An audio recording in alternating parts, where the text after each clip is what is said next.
धुले में युवा सेना के महानगर प्रमुख अमित खंडेलवाल ने महाराणा प्रताप चौक में आक्रामक आंदोलन किया, जिससे राहुल गांधी की प्रतिमा पर हमला कर विरोध किया। आंदोलन में युवा सेना कार्यकर्ताओं ने कांग्रेस पार्टी के खिलाफ जोरदार घोषणाबाजी की और कहा कि असभ्य हरकतें देश की राष्ट्रीय छवि धूमिल कर सकती है।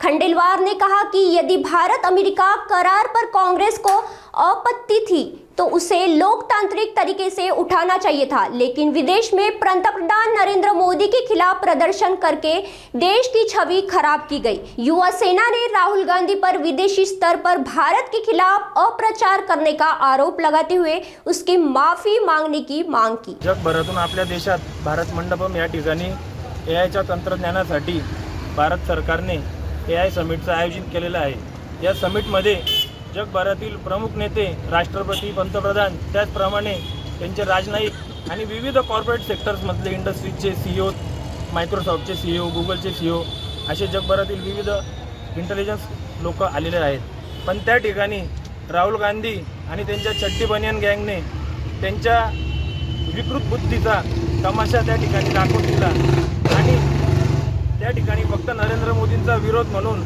आणि भारत देशाचा विरोध म्हणून त्यांनी त्या ठिकाणी त्यांचे चेले चपाटे पाठवून भारताची जगभरामध्ये एक प्रकारे इज्जत घालवण्याचे काम आणि आबरू नुकसानीचं काम त्या ठिकाणी त्यांनी केलेलं आहे। राहुल गांधींनी यापूर्वी चीनच्या राजदूताला भेट दिली, त्यावेळेसही भारताचे त्यांनी नाव घालवलं। त्याचप्रमाणे अमेरिकेला गेले, त्या ठिकाणी भारत सरकार आणि भारताच्या सार्वभौमत्वावर, त्याचप्रमाणे संविधानावर टीका केली आणि इथल्या लोकशाहीचा त्यांनी एक प्रकारे खून करण्याचा प्रयत्न केला।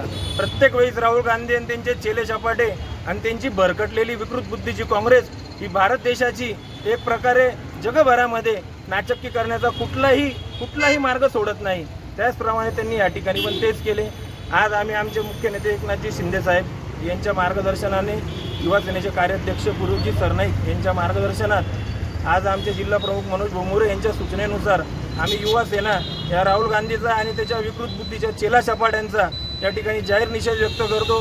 पुनश्च एकदा काँग्रेसने जर त्यांना मुख्य प्रवाहात यायचं असेल तर त्यांची सडकी बुद्धी सोडून लोकशाहीच्या मार्गाने विरोध करायचा असेल तर लोकशाही मार्गाने करावा, हीच आम्ही या ठिकाणी आव्हान करतो आणि त्यांचा जाहीर निषेध करतो। जय हिंद, जय महाराष्ट्र।